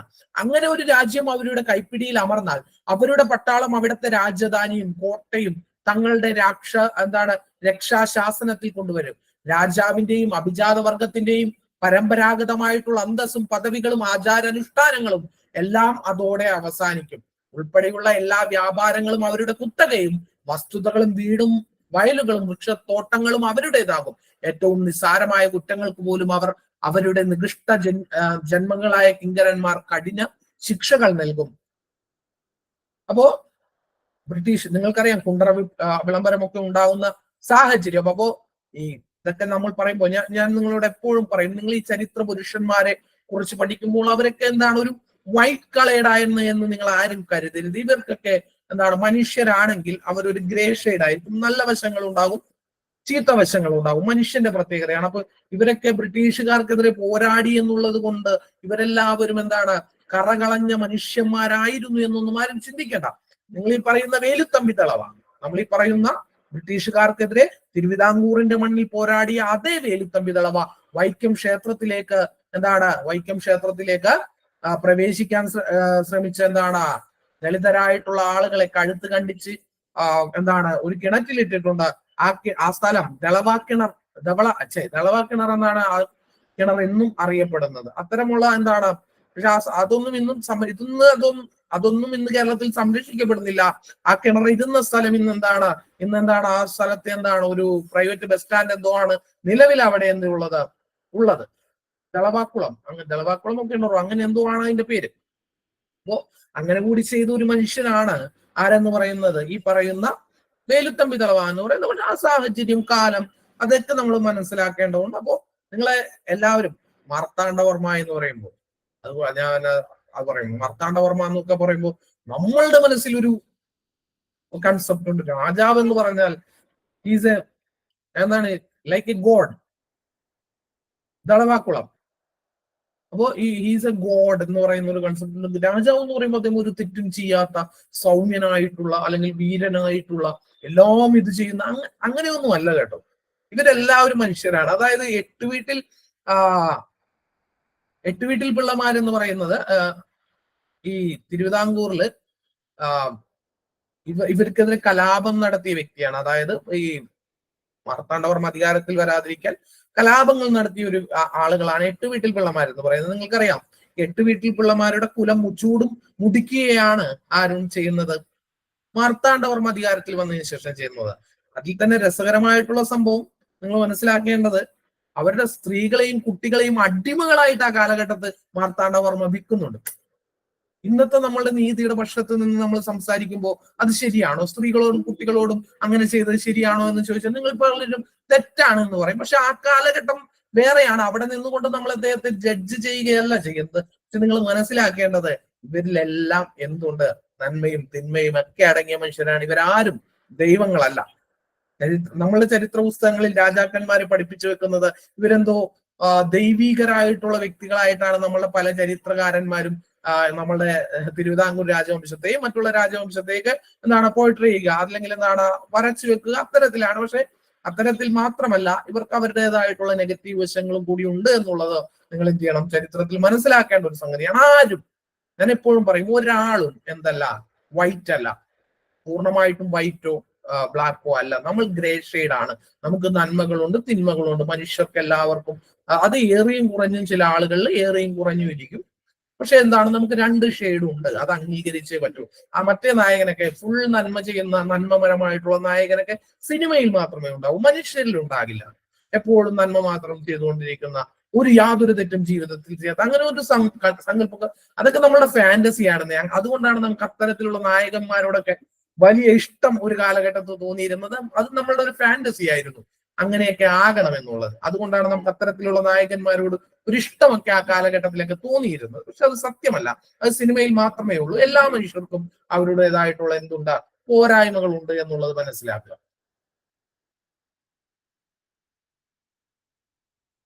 അപ്പോൾ രാഷ്ട്രീയ ആധിപത്യം കൈക്കലാക്കിയ ബ്രിട്ടീഷുകാർ രാജാക്കന്മാരുടെയും നാടുവാഴികളുടെയും അധികാരത്തിൽ ഇടപെടുവാൻ തുടങ്ങി. നൂറ്റാണ്ടുകളായി അനുഭവിച്ചു കൊണ്ടിരുന്ന സ്വാതന്ത്ര്യത്തിന്റെയും അവകാശങ്ങളുടെയും മേലെയുള്ള കൈകടത്തലുകൾ അവർക്ക് ഇഷ്ടമായില്ല. ഇതിനെതിരെ മലബാറിലും കൊച്ചിയിലും തിരുവിതാംകൂറിലും എന്ത് ചെയ്തു, ബ്രിട്ടീഷുകാർക്കെതിരെ കലാപങ്ങൾ ഉണ്ടായി. നമുക്ക് നോക്കാം പഴശ്ശി കലാപങ്ങൾ. നിങ്ങൾക്കറിയാം, പഴശ്ശി കലാപങ്ങൾ. ബ്രിട്ടീഷ് ആധിപത്യത്തിനെതിരെ മലബാറിൽ നടന്ന ശക്തമായിട്ടുള്ള ചെറുത്തുനിൽപ്പിന് നേതൃത്വം നൽകിയത് മലബാറിലെ കോട്ടയം രാജകുടുംബത്തിലെ കേരളവർമ്മ പഴശ്ശിരാജയാണ്. കേരളവർമ്മ പഴശ്ശിരാജയാണ്. മൈസൂരിലെ ഭരണാധികാരികൾക്കെതിരെയുള്ള പോരാട്ടത്തിൽ എന്ത് ചെയ്തു? ബ്രിട്ടീഷുകാരെ ഈ പറയുന്ന പഴശ്ശിരാജ സഹായിച്ചിട്ടുണ്ട്. അതായത് ടിപ്പു സുൽത്താനും ഹൈദരലിയും ഒക്കെ മലബാറിലേക്ക് അവരുടെ പടയോട്ടം നയിച്ച കാലഘട്ടത്ത് ബ്രിട്ടീഷുകാർ ഇവരെ ഡിഫെൻഡ് ചെയ്തിരുന്നു. ഈ ഡിഫെൻഡ് ചെയ്ത സമയത്ത് ഈ ബ്രിട്ടീഷുകാർക്കൊപ്പം നിന്നുകൊണ്ട് ഈ പറയുന്ന മൈസൂരിലെ രാജാക്കന്മാരുടെ എന്താണ് അധിനിവേശത്തെ ചെറുത്ത ഒരു ഭരണാധികാരിയായിരുന്നു ആരെന്ന് പറയുന്നത്? ഈ പറയുന്ന കേരളവർമ്മ പഴശ്ശിരാജ എന്ന് പറയുന്നത്. അപ്പോ ഇതിന് പകരമായിക്കൊണ്ട് അദ്ദേഹത്തിന് എന്ത് നൽകാമെന്ന് ബ്രിട്ടീഷുകാർ പറഞ്ഞിരുന്നു? കോട്ടയം പ്രദേശത്തെ നികുതി ഭരിക്കുന്നതിനുള്ള അവകാശം നൽകുവാൻ എന്ന് പറഞ്ഞിരുന്നു. പക്ഷെ എന്ത് സംഭവിച്ചു എന്ന് പറഞ്ഞാൽ മൈസൂർ രാജാക്കന്മാർ തോറ്റതിന് ശേഷം അത് എന്ത് നൽകിയില്ല? ബ്രിട്ടീഷുകാർ അവരുടെ വാക്കു പാലിച്ചില്ല. മാത്രമല്ല അവർ വയനാടിന് മേലിൽ എന്തെന്ന അവരുടെ അവകാശവാദം ഉന്നയിക്കുകയും ചെയ്തു. തുടർന്നാണ് പഴശ്ശിരാജ എന്ത് ചെയ്യുന്നത്?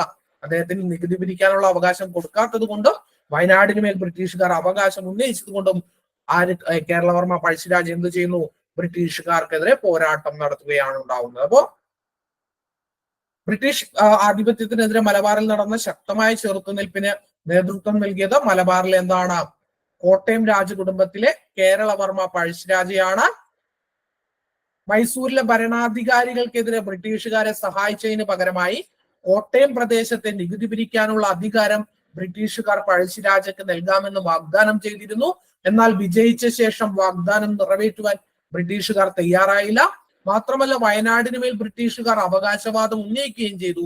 ഇതിനെതിരെ പഴശ്ശിരാജ ജനങ്ങളെ സംഘടിപ്പിച്ച് ബ്രിട്ടീഷുകാർക്കെതിരെ പോരാടി. നോക്ക, ചെമ്പൻ പോക്കർ, കൈതേരി അമ്പു നായർ, എടച്ചേന കുങ്കൻ നായർ, വയനാട്ടിലെ കുറിച്യ നേതാവായിട്ടുള്ള തലക്കൽ ചന്തു എന്നിവരുടെ സഹായത്താൽ പഴശ്ശി ശക്തമായിട്ടുള്ള ഒളിപ്പോരുകൾ നടത്തി. പോരാട്ടത്തിനിടയിൽ 1805 നവംബർ 30 പഴശ്ശിരാജ എന്ത് ചെയ്യുന്നു? വധിക്കപ്പെടുന്നു. പഴശ്ശിയുടെ സ്മാരകം സ്ഥിതി ചെയ്യുന്നത് എവിടെയാണ്? പഴശ്ശി സ്മാരകം സ്ഥിതി ചെയ്യുന്നത് എവിടെയാണ്?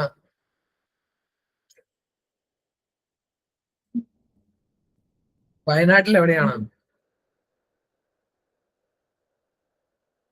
മാനന്തവാടിയിൽ. ഈ ചിത്രത്തിൽ കാണുന്നതാണ് പഴശ്ശി സ്മാരകം എന്ന് പറയുന്നത്. ശരിക്കും അദ്ദേഹം വെടിയേറ്റാണ് പഴശ്ശിരാജ മരിക്കുന്നത്. നമ്മൾ ആദ്യ കാലഘട്ടത്തിൽ നിങ്ങൾ പഴശ്ശിയുടെ കഥ കേട്ട നിങ്ങൾ പലരും വജ്രമോതിരം വിഴുങ്ങി ആത്മഹത്യ ചെയ്ത ഒരു പഴശ്ശിയുടെ കഥ നിങ്ങളിൽ ആരെങ്കിലും കേട്ടിട്ടുണ്ടോ? വജ്രമോതിരം വിഴുങ്ങി ആത്മഹത്യ ചെയ്ത പഴശ്ശിയുടെ കഥ ആരെങ്കിലും കേട്ടിട്ടുണ്ടോ? നിങ്ങൾ ആരും കേട്ടിട്ടില്ല? ഉണ്ട്, കേട്ടിട്ടുണ്ട്.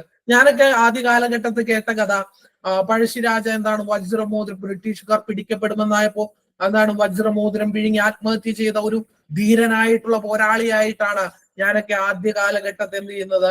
ഈ പറയുന്ന പഴശ്ശിരാജയെ കുറിച്ച് അറിയുന്നത് അല്ലെങ്കിൽ മനസ്സിലാക്കുന്നത്. പിന്നീടാണ് ചരിത്രം കൂടുതൽ പഠിക്കേണ്ടി വന്നപ്പോഴാണ് പഴശ്ശിരാജ അങ്ങനെ മോതിരം വിഴുങ്ങി മരിച്ചതല്ല, അദ്ദേഹം വെടിയേറ്റ് അല്ലെങ്കിൽ വെടികൊണ്ട് മരിച്ചതാണ് എന്ന് എന്താണ് എനിക്ക് പിന്നീടാണ് മനസ്സിലായത്. നമുക്ക് ഈ കഥ വരുന്നതിന്റെ ഒരു കാരണം എന്ന് പറയുന്നത് കേരള സിംഹം എന്ന് പറയുന്ന ഒരു ചരിത്ര നോവലുണ്ട്. കേരള സിംഹം എന്ന പേരിലുള്ള ചരിത്ര നോവൽ എന്താണ്? ആ നോവൽ എഴുതിയ വ്യക്തി, അതായത് KM പണിക്കരാണ് ആ നോവൽ എഴുതുന്നത്.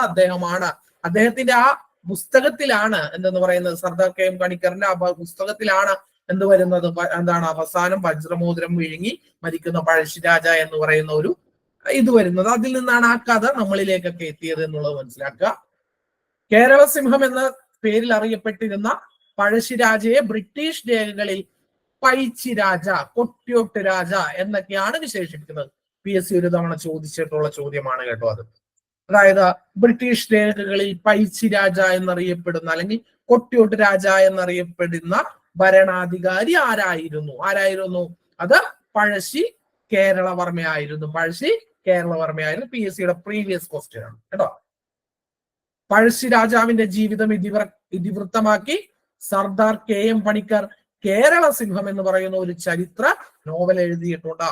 കേരള സിംഹം എന്ന് പറയുന്ന ചരിത്ര നോവൽ എഴുതിയത് ആരാണ്? KM പണിക്കരാണ്. ആരുടെ കഥയാണത്? അത് കേരളവർമ്മ പഴശ്ശിരാജയുടെ കഥയാണ്. അതുകൊണ്ടാണ് നമ്മൾ എന്താണ് കേരളവർമ്മ പഴശ്ശിരാജയെ കേരള സിംഹം എന്നൊക്കെ എന്ത് ചെയ്യുന്നത്, വിശേഷിപ്പിക്കുന്നത്. അപ്പോ ആ കഥയിലാണ് ഈ പറയുന്ന ഇത് വരുന്നത്. ബ്രിട്ടീഷുകാർക്ക് പിടികൊടുക്കാതെ എന്താണ് വജ്രമോതിരം വിഴുങ്ങി പഴശ്ശിരാജാവ് ആത്മഹത്യ ചെയ്തതായിട്ടാണ് ആ നോവലിലെ പരാമർശം എന്ന് പറയുന്നത്.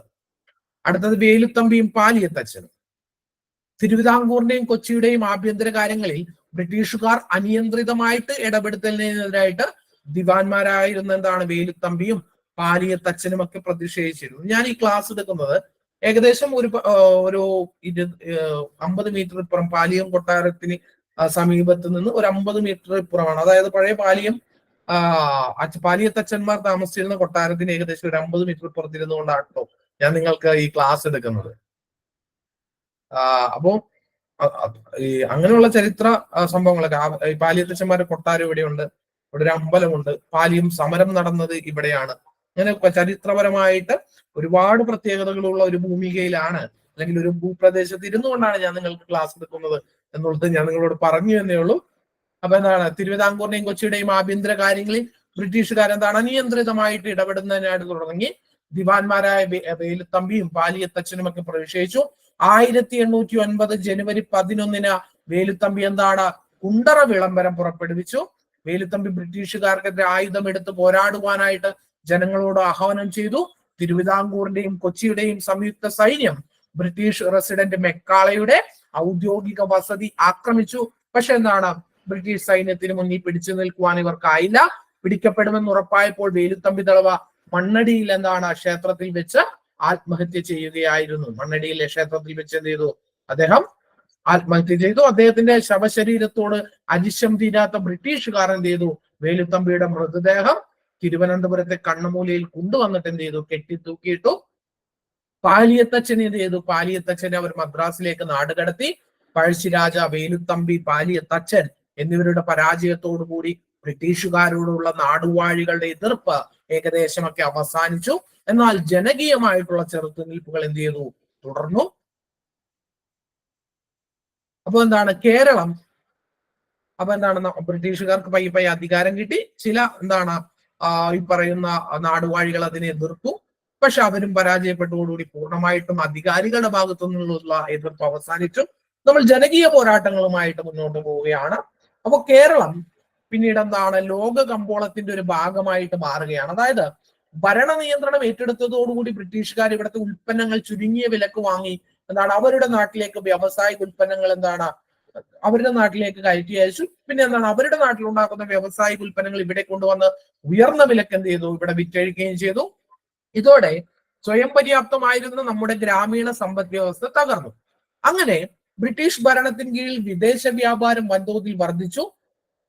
കേരളം എന്ന് പറയുന്നത് ലോക കമ്പോളത്തിന്റെ ഭാഗമായിട്ട് മാറി. അതായത് ഞാൻ അത് പറയുമ്പോൾ ഞാൻ അറിയിക്കുന്നത് സന്തോഷ് ജോർജ് കുളങ്ങരയുടെ ഒരു പരിപാടിയിൽ അദ്ദേഹം പോർച്ചുഗീസിലാണെന്ന് തോന്നുന്നു അവരുടെ ഒരു ഇത് സന്ദർശിച്ചപ്പോൾ, മ്യൂസിയം സന്ദർശിച്ചപ്പോൾ അന്ന് വാസ്കോഡഗാമയുടെ ഒക്കെ കാലഘട്ടത്ത് ഉപയോഗിച്ചിരുന്ന അല്ലെങ്കിൽ ആ മാതൃകയിലുള്ള ഒരു ലോകത്തിന്റെ മാപ്പ് അവിടെ പ്രതിഷ്ഠിച്ചിട്ടുണ്ട്. അവിടെ ഏറ്റവും പ്രധാനപ്പെട്ട സ്ഥലങ്ങളായിട്ട് അടയാളപ്പെടുത്തിയിരിക്കുന്നതിൽ ഒരു സ്ഥലം കോഴിക്കോടാണ്.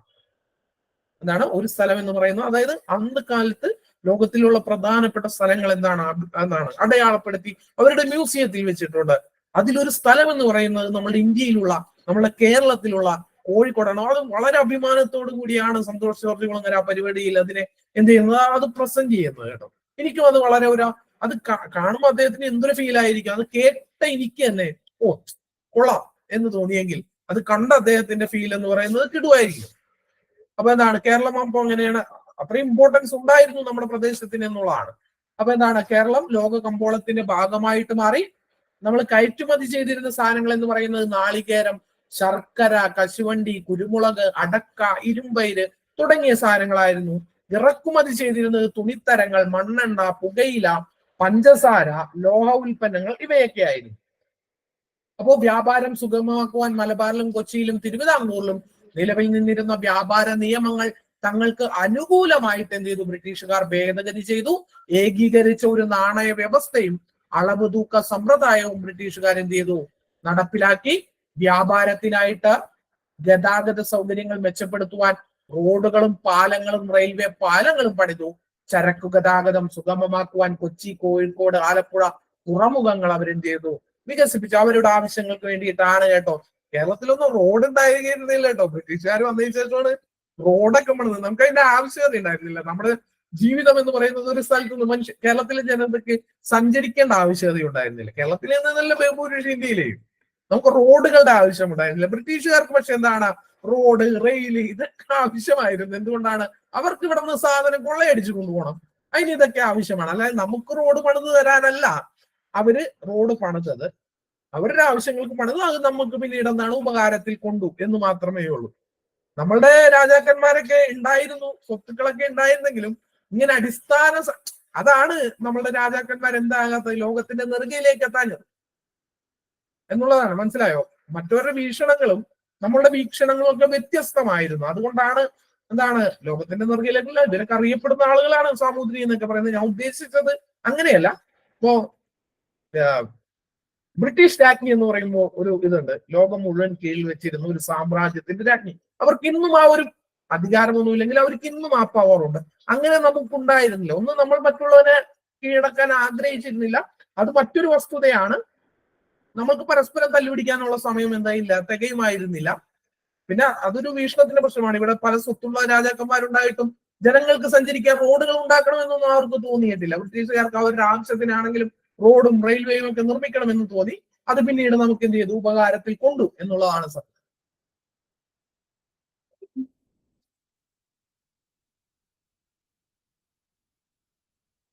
ഭൂബന്ധങ്ങളിൽ ഉണ്ടായ മാറ്റങ്ങൾ. ബ്രിട്ടീഷ് ഭരണം ഭൂമിയുടെ മേൽ വിവിധ അതിനു മുമ്പ് ഒരു പോയിന്റ് ഇവിടെയുണ്ട്. റെയിൽപാത. കേരളത്തെ ആദ്യത്തെ റെയിൽപാത നിർമ്മിച്ചത് ആരാണ്? ബ്രിട്ടീഷുകാരാണ്. എവിടെ മുതൽ എവിടെ വരെയാണ്? ബേപ്പൂർ മുതൽ തിരൂർ വരെയാണ് ഈ റെയിൽവേ പാത. 1861 നിർമ്മിച്ചത്. അസംസ്കൃത വസ്തുക്കൾ കൊണ്ടുപോകുന്നതിനും വ്യവസായ ഉൽപ്പന്നങ്ങൾ വിദൂര ഗ്രാമങ്ങളിൽ പോലും എത്തിക്കുന്നതിനും റെയിൽവേ എന്ത് ചെയ്തു? ബ്രിട്ടീഷുകാർ ഉപയോഗപ്പെടുത്തി. അപ്പൊ കേരളത്തിൽ ആദ്യത്തെ റെയിൽവേ ഉണ്ടാകുന്നതെന്നാണ് 1861. എവിടെ മുതൽ എവിടെ വരെയാണ്? ബേപ്പൂർ മുതൽ തിരൂർ വരെയാണ്. ഇന്ത്യയിലെ ബോംബെ മുതൽ താനെ വരെയാണ്. ഭൂബന്ധങ്ങളിൽ ഉണ്ടായ മാറ്റങ്ങൾ. ബ്രിട്ടീഷ് ഭരണം ഭൂമിയുടെ മേൽ വിവിധ ജനവിഭാഗങ്ങൾക്കുണ്ടായിരുന്ന അവകാശങ്ങളിൽ വലിയ മാറ്റം വരുത്തി. പ്രാദേശിക നാടുവാഴികളുടെയും ജന്മിമാരുടെയും ഭൂവുടമകളായി കണക്കാക്കുകയും അവർ ബ്രിട്ടീഷുകാർക്ക് എന്താണ് കൊടുക്കേണ്ട നികുതി മുൻകൂട്ടി നിശ്ചയിക്കുകയും ചെയ്തു. ജന്മിമാരും നാടുവാഴികളും കുടിയാന്മാരുടെ മേൽ നികുതി ഭാരം അടിച്ചേൽപ്പിക്കുകയും കൃഷിക്കാരെ കുടിയൊഴിപ്പിക്കുകയും ചെയ്തു. ഇതോടെ മലബാറിലെ കൃഷിക്കാരുടെ ജീവിതം കൂടുതൽ പരിതാപകരമായി. ഇതിനെതിരെ നടന്ന കലാപങ്ങളാണ് മാപ്പിള കലാപങ്ങൾ. ഇതിനെതിരായിട്ട് എന്താണ് ഒരു കമ്മീഷനെ നിയോഗിച്ചിരുന്നു. ആ കമ്മീഷന്റെ പേരാണ് എന്തെന്ന് പറയുന്നത്? ലോഗൻ കമ്മീഷൻ എന്ന് പറയുന്നത്. ഈ ലോഗൻ കമ്മീഷന്റെ അടിസ്ഥാനത്തിൽ എന്താണ് 1929 എന്താണ് മലബാറിൽ കുടിയായ്മ നിയമം നടപ്പിലാക്കിയതോടുകൂടി കർഷകർക്ക് ഭൂമിയുടെ മേൽ എന്താണ് നാമമാത്രമായതാണെങ്കിലും ഒരവകാശം എന്ത് ചെയ്തു? ലഭിച്ചു. ഈ പറയുന്ന ജന്മിമാരെയാണ് ഏൽപ്പിച്ചിരുന്നത്. അവരും ഈ പറയുന്ന കുടിയാന്മാരും തമ്മിലുള്ള പ്രശ്നങ്ങൾ മൂലം കലാപങ്ങൾ ഉണ്ടായി. അതുകൊണ്ട് തന്നെ എന്താണ് വില്യം ലോഗൻ അത് അന്വേഷിക്കുവാൻ വന്നു. അദ്ദേഹത്തിന്റെ റെക്കമെൻഡേഷൻ പ്രകാരം എന്താണ് ഒരു 1929 മലബാറിൽ കുടിയായ്മ നിയമം എന്ന് പറയുന്ന ഒരു നിയമം പാസ്സാക്കി. അതോടുകൂടി പൂർണ്ണമായിട്ടുമൊന്നും ഇന്ന് കാണുന്ന പോലെ എന്താണ് കർഷകന് ഭൂസ്വത്തിന്മേലുള്ള അവകാശമൊന്നുമല്ല, എങ്കിലും നാമമാത്രമായിട്ടാണെങ്കിലും എന്ത് ലഭിച്ചു? അവർക്ക് എന്ത് ചെയ്തു? അതില് അവകാശം ലഭിച്ചു. തിരുവിതാംകൂറിൽ മാർത്താണ്ഡവർമ്മയുടെ കാലം മുതൽ തന്നെ ഭൂവുടമ ബന്ധങ്ങളിൽ എന്ത് ചെയ്തു? മാറ്റം വരുത്തിയിരുന്നു. മാടമ്പിമാരുടെ ഭൂമിയെല്ലാം എന്താണ് പണ്ടാരംഭക അഥവാ സർക്കാർ ഭൂമിയായി മാറി. ഈ പണ്ടാരംഭക ഭൂമിയിലെ കുടിയാന്മാർക്ക് എന്ത് ചെയ്തു? അവർ കൃഷി ചെയ്യുന്ന ഭൂമി സ്വന്തമായി നൽകിക്കൊണ്ടുള്ള ഒരു സുപ്രധാന വിളംബരം 1865 തിരുവിതാംകൂർ സർക്കാർ പുറപ്പെടുവിച്ചു. ഇതിനെയാണ് നമ്മൾ എന്തെന്ന് വിളിക്കുന്നത്? പണ്ടാരപ്പാട്ട വിളംബരം എന്ന് വിളിക്കുന്നത്. എന്താണ് പണ്ടാരപ്പാട്ട വിളംബരം എന്ന് വിളിക്കുന്നത്? ഇങ്ങനെ നമ്മൾ എന്താണ് കുടിയാന്മാർക്ക് ഭൂമി കൊടുത്തു എന്നൊക്കെ പറയുമ്പോൾ നിങ്ങൾ സ്വന്തമായിട്ട് ഭൂമി കുടിയാന്റെ പേരിൽ പതിച്ചെങ്കിൽ നീ അവിടെ കൃഷി ചെയ്തോ, എന്ത് വേണമെങ്കിലും ഉണ്ടാക്കിക്കോ, നിന്റെ ആവശ്യത്തിന് വിറ്റ് നിന്റെ കുടുംബം, അങ്ങനെ ഒന്നും അല്ലട്ടോ കൊടുക്കുന്നത്. പക്ഷെ തുടക്കമായിരുന്നു. താഴെക്കിടയിലുള്ളവനും ഭൂമിയുടെ മേലൊക്കെ എന്തെങ്കിലും അവകാശങ്ങൾ വരുന്നതിന്റെ ആ ഒരു തുടക്കമായിരുന്നു എന്തെന്ന് പറയുന്നത് ഈ പണ്ടാരപ്പാട്ട വിളംബരം എന്നൊക്കെ പറയുന്നത്. അപ്പോ 1896 പാസാക്കിയ ജന്മി കുടിയാൻ വ്യവസ്ഥ നിയമപ്രകാരം തിരുവിതാംകൂറിൽ കുടിയാന് എന്താണ് ഭൂമിയുടെ മേൽ ഉടമാവകാശം ലഭിച്ചു. ഇങ്ങനെ ഭൂരിഭാഗം കുടിയാന്മാരും തിരുവിതാംകൂറിൽ എന്താണ് നാമമാത്രമായിട്ട് ഭൂവുടമകളായിട്ട് മാറി. ഇതിനു പകരമായിട്ട് അവർ സർക്കാരിലേക്ക് വലിയ നികുതി അടക്കേണ്ടിയിരുന്നു. ചുരുക്കത്തിൽ എന്താണ് തിരുവിതാംകൂറിലെ കർഷകരും നികുതി ഭാരം കൊണ്ട് എന്ത് ചെയ്തു പൊറുതിമുട്ടി. 1914 എന്ത് ചെയ്യുന്നത് കൊച്ചിയിൽ കുടിയായ്മ നിയമം നിലവിൽ വരുന്നത്. അപ്പോ തിരുവിതാംകൂറിൽ 1865 പണ്ടാരപ്പാട്ട വിളംബരം, കൊച്ചിയിലെത്താണ് 1914 കുടിയായ്മ നിയമം, മലബാറിൽ 1929 മലബാർ കുടിയായ്മ നിയമം. ഇങ്ങനെയാണ് എന്താണ് കുടിയാന്മാർക്ക് എന്ത് ചെയ്യുന്നത് ആദ്യമായിട്ട് നാമമാത്രമാണെങ്കിലും എന്ത് ലഭിക്കുന്നത് അവരുടെ സ്വത്തിന്മേലൊക്കെ ഒരു അവകാശം ലഭിക്കുന്നത്. ഇനി കാർഷിക മേഖലയിലെ വാണിജ്യവൽക്കരണം. ബ്രിട്ടീഷ് ആധിപത്യം കേരളത്തിലെ കർഷക രീതിയിൽ പോലും വലിയ മാറ്റങ്ങൾ ഉണ്ടാക്കി. കേരളീയ ഉൽപ്പന്നങ്ങൾക്ക് എന്താണ് വിദേശ കമ്പോളത്തിൽ ധാരാളം ആവശ്യക്കാരുണ്ടായിരുന്നു. അപ്പൊ മലയോര പ്രദേശങ്ങളിലൊക്കെ ഇവരെന്ത് ചെയ്തു കാപ്പി, തേയിലം, ഏല, റബ്ബർ എന്നിവ വൻകിട തോട്ടങ്ങളിലായിട്ട് കൃഷി ചെയ്യുവാനായിട്ട് തുടങ്ങി. ഇത് അങ്ങനെ ചെയ്തതോടുകൂടി എന്ത് സംഭവിച്ചു എന്ന് ചോദിച്ചാൽ നെല്ലിന്റെ ഉൽപാദനത്തിൽ എന്ത് ചെയ്തു വളരെ കുറവുണ്ടായി. പല പ്രദേശങ്ങളിലും ഭക്ഷ്യക്ഷാമം പടർന്നു പിടിക്കുകയും ഇതിന് പകരമായിട്ടാണ് പോർച്ചുഗീസുകാർ നമുക്ക് കൊണ്ടുവന്ന് തന്ന ഒരു വിളയുണ്ടായിരുന്നു. അതിന്റെ പേരാണ് മരച്ചീനി, കപ്പ എന്ന് പറയുന്ന സാധനം. ഈ സാധനം നമ്മൾ കൃഷി ചെയ്യാൻ തുടങ്ങിയതും തിന്നാൻ തുടങ്ങിയതും മലയോര മേഖലയിലെ ആളുകളുടെ ഒരു പ്രധാന ഭക്ഷണമാണ് കപ്പ. അതെങ്ങനെയാണ് നമ്മളുടെ ഭാഗമായത് എന്ന് ചോദിച്ചാൽ മലയോര മേഖലയിലൊക്കെ നെൽകൃഷി എന്ന് പറയുന്ന സംവിധാനം ബ്രിട്ടീഷുകാർ ഇല്ലാതെയാക്കി. പകരം വാണിജ്യ വിളകൾ അവിടെ എന്ത് ചെയ്തു ഉണ്ടാക്കാൻ തുടങ്ങി. ഇത് അവരെ പട്ടിണിയിലേക്ക് നയിച്ചു. ഈ പട്ടിണിയെ കവർ ചെയ്യുന്നതിനായിട്ടാണ് ആ മലയോര മേഖലയിലെ മനുഷ്യർ എന്ത് ചെയ്തത് ഈ കപ്പ കൃഷി എന്ന് പറയുന്ന സംവിധാനം ആരംഭിച്ചതും കപ്പ കേരള സംസ്കാരത്തിന്റെ ഭാഗമായിട്ട് മാറുന്നത്. നിങ്ങൾക്ക് എന്താ അറിയാം, നമ്മളിവിടെ വരുന്ന ഏത് ടൂറിസ്റ്റുകളെയും നമ്മൾ കൊടുക്കുന്നത് നമ്മളുടെ സംസ്കാരത്തിന്റെ ഭാഗമായി നമ്മൾ വിളമ്പുന്ന ഒരു സാധനമാണ് കപ്പ എന്ന് പറയുന്നത്. പക്ഷെ എന്താണ് ആ കപ്പ എന്ന് പറയുന്ന സാധനം എന്തല്ല കേരളത്തിന്റെ സ്വന്തം പ്രൊഡക്റ്റ് അല്ല എന്നുള്ള കാര്യം മനസ്സിലാക്കാൻ. അതുകൊണ്ട് അത് മോശമാണ് എന്നൊന്നുമല്ല. ഇന്ന് അത് കണ്ടുപിടിച്ച പോർച്ചുഗീസുകാരെക്കാൾ ഇന്ന് അത് ഉത്പാദിപ്പിക്കുന്നത് നമ്മൾ തന്നെയായിരിക്കും, ഉപയോഗിക്കുന്നത് നമ്മൾ തന്നെയാണ് ഒക്കെ ആയിരിക്കും. പക്ഷേ നിങ്ങൾ മനസ്സിലാക്കേണ്ട ഒരു സംസ്കാരവും ഒരു സംസ്കൃതിയും ഒറ്റയ്ക്ക് നിലനിന്ന ചരിത്രമില്ല. പരസ്പരം കൊടുക്കൽ വാങ്ങലുകളുടേതാണ് സംസ്കാരം. അതിനെയാണ് സംസ്കാരം എന്ന് പറയുന്നത് കേട്ടോ.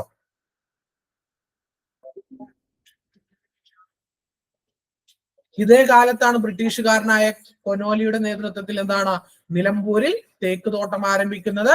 ഈ തോട്ടങ്ങൾ ഭൂരിഭാഗവും ബ്രിട്ടീഷുകാരുടെ ഉടമസ്ഥതയിലായിരുന്നു.